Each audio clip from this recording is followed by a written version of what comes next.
spécial et porte-parole de la présidence gabonaise. Merci à vous d'être ici avec nous. 3 ans après le coup de force de 2023, 1 an et 1 mois après l'élection du président Oligui Nguema, qu'est-ce qui a vraiment changé dans la vie des Gabonais? Tout a vraiment changé pour le Gabon, d'abord, et tout est en train de changer dans la vie des Gabonais. Vous l'indiquez si bien, le président de la République a été investi président de la République le 3 mai 2025, et sur la dernière année, des avancées considérables ont été apportées pour traduire en fait l'ambition de transformation nationale. Vous avez parlé d'économie, vous avez parlé de politique. Sur le volet économique, on ne peut pas dire que les choses n'ont pas bougé.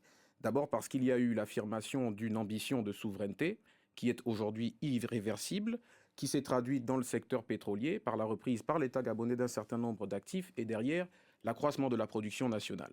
Aujourd'hui, c'est un fait.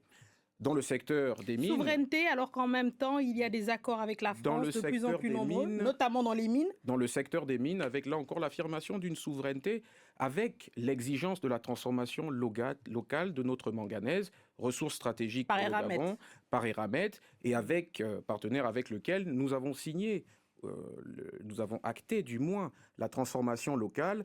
Ce partenaire s'est engagé à tenir l'échéance de 2029 qui a été fixée par le gouvernement et les deux parties sont aujourd'hui en train d'étudier la possibilité pour l'État gabonais d'intégrer le capital de Eramet, donc de la maison mère, qui a des activités dans une dizaine de pays africains. Et Certes. donc aujourd'hui, c'est une ambition qui est affirmée et qui est irréversible. Nous voulons créer beaucoup plus de valeur autour de nos ressources stratégiques et aujourd'hui, cela se démontre par les actes que je viens de vous indiquer.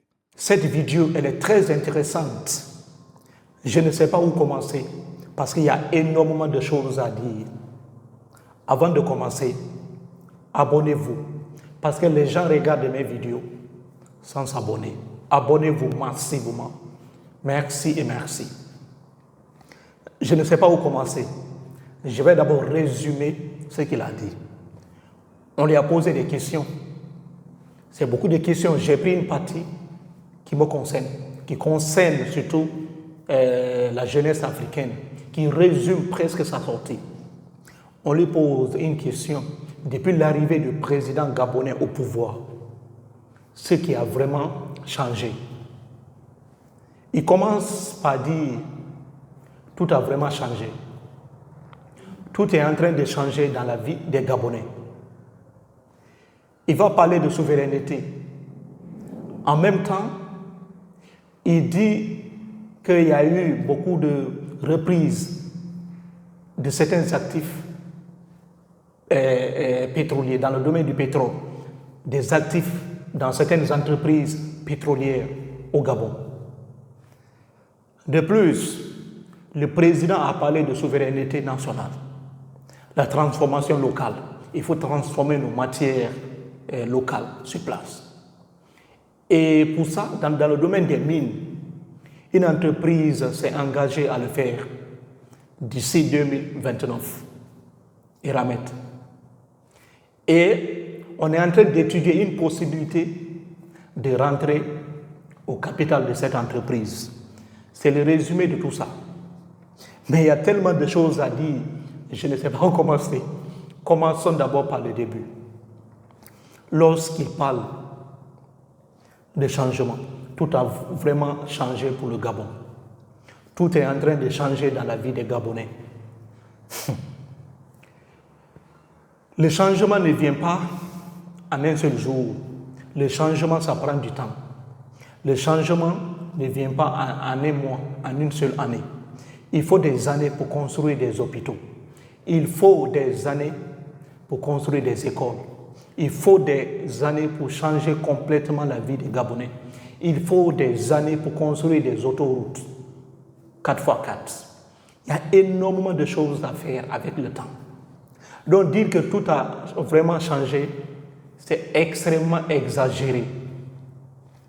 Il faut donner des chiffres concrets qui prouvent qu'il y a eu un changement.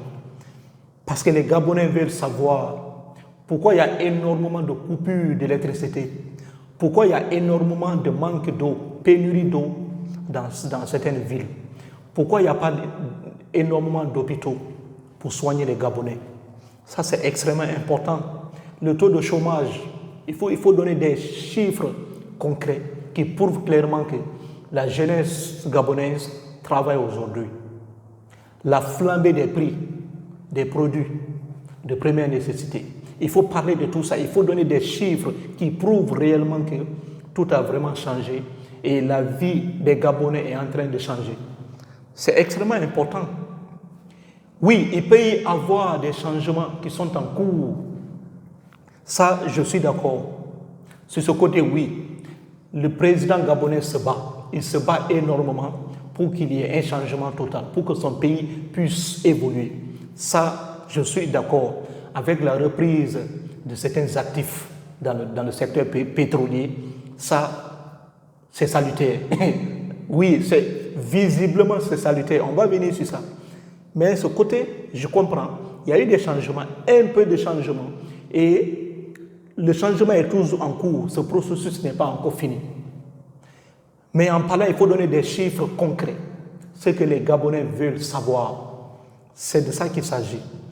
Dire qu'il y a eu des changements et aussi la vie des Gabonais est en train de s'améliorer. Ça, c'est autre chose. Parce que les Gabonais veulent savoir ces chiffres concrets. Ça, c'est un point très important. Venons maintenant dans l'économie, la transformation locale, la transformation des matières premières. Lorsqu'il dit que l'État a pris certains actifs dans le domaine pétrolier, ça, c'est salutaire. Parce que beaucoup de pays africains sont confrontés à ça. On n'arrive pas à avoir une part dans certaines entreprises, avoir des actifs dans certaines entreprises. Donc si le Gabon a essayé de faire, c'est salutaire. Mais là où cela pose problème, comment les avez-vous récupérés? Avec l'argent propre, avec fonds propres? On veut savoir, ou bien le Gabon s'est-il endetté pour prendre ses actifs? C'est la question qu'on se pose. Si le Gabon s'est endetté, cela pose énormément de problèmes. Ça veut dire que le Gabon va énormément travailler dur pour rembourser ses dettes. Ça veut dire quoi? Il faut produire de plus pour faire face à ses dettes. Parce que quand il dit que la production a augmenté, dans quel sens? Cette augmentation de la production est-elle avantageuse pour la population gabonaise ou bien avantageuse pour les impérialistes? C'est la question qu'on se pose. On peut augmenter une production nationale dans le but de faire face à nos dettes. On veut savoir plus. Avec quel argent avez-vous utilisé pour avoir ces actifs? Il faut faire des détails sur ça pour que les gens puissent comprendre. C'est extrêmement important. Lorsque vous dites que Eramet s'est engagé à produire sur place, à transformer sur place la matière locale d'ici 2029, ça c'est dans le domaine minier. Cela pose énormément de problèmes. 2029 est encore loin. Nous ne sommes pas encore en 2029, nous sommes en 2026. Ça reste encore 3 ans. Durant ces 3 ans, beaucoup de choses peuvent se passer. Les crises politiques et aussi le prix du manganèse peut baisser à l'international. Ça, c'est extrêmement important. Et aussi l'entreprise peut changer d'avis. Donc, ce n'est pas clair que cette entreprise va respecter ses engagements. Comme vous-même, vous le dites clairement, ce sont des engagements verbaux. Ces engagements n'ont pas été écrits noir sur blanc que Eramet va s'engager 100% à réaliser ce projet. Ce n'est pas encore concret. Ça, c'est un point très important parce que le temps peut tout changer. Les crises politiques, comme je l'ai dit, ça peut complètement bouleverser cet accord que je vais dire un accord verbal. Ça, c'est un point très important. Quand vous parlez d'une possibilité de rentrer au capital de cette entreprise Eramet, cela pose encore un autre problème. Eramet est une entreprise française. Elle est présente dans beaucoup de pays africains. Comme la journaliste, comme vous aussi vous avez bien dit, c'est une entreprise française. nous constatons un rapprochement de plus en plus de la France-Afrique au Gabon.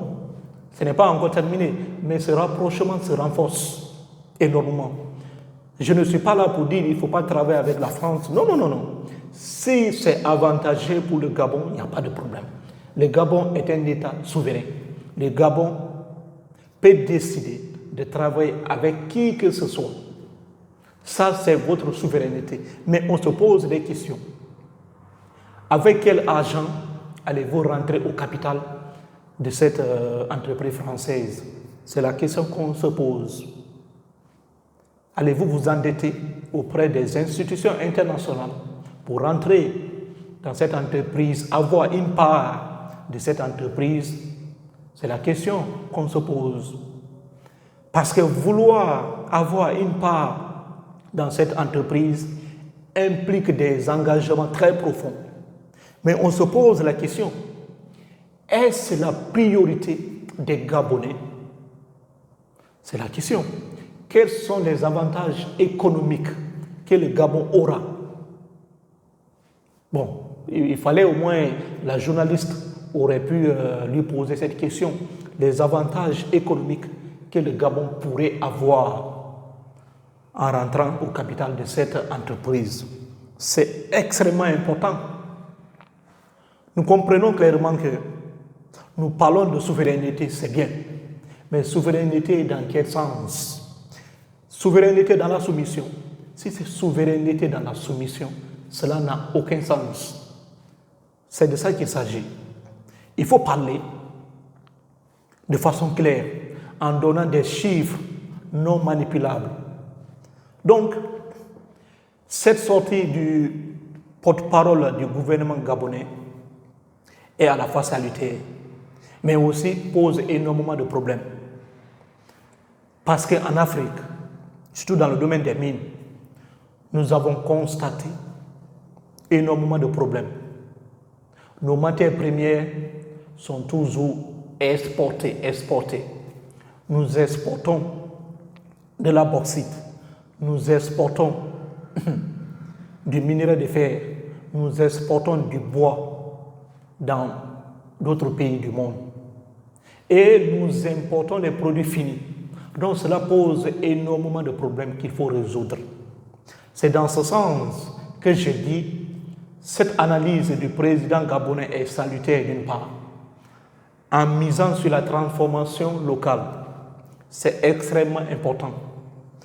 Cela va permettre à l'Afrique de regagner sa fierté. Cela va créer énormément d'emplois. Parce qu'aujourd'hui, on a besoin de ça. Comment se fait-il que tout un continent, nous continuons toujours à exporter la matière première depuis l'indépendance? Si vous voyez la Guinée avec le projet Simandou, les gens parlent Simandou va développer la Guinée. Ce n'est pas possible. Ça, ce n'est pas possible. Parce que ce n'est pas une transformation nationale.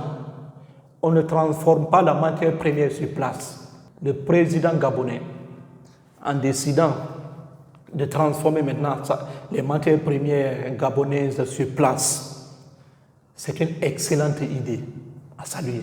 Mais il faut faire de façon claire, sans ambiguïté, avec des détails que les gens ont besoin. Dire seulement que nous voulons une transformation locale sans une planification, cela n'a aucun sens. C'est de ça qu'il s'agit. Bref, c'était mon analyse concernant cette sortie du porte-parole du gouvernement gabonais. Laissez-moi aussi dans les commentaires ce que vous en pensez, parce que j'ai vraiment hâte de vous lire. De plus, abonnez-vous. Les gens regardent mes vidéos sans s'abonner. Cela me fait énormément mal. En regardant mes vidéos sans s'abonner, cela me décourage. Abonnez-vous massivement à ma chaîne YouTube pour ne plus rater aucune de mes vidéos. Prenez soin de vous. Merci et merci. À plus tard.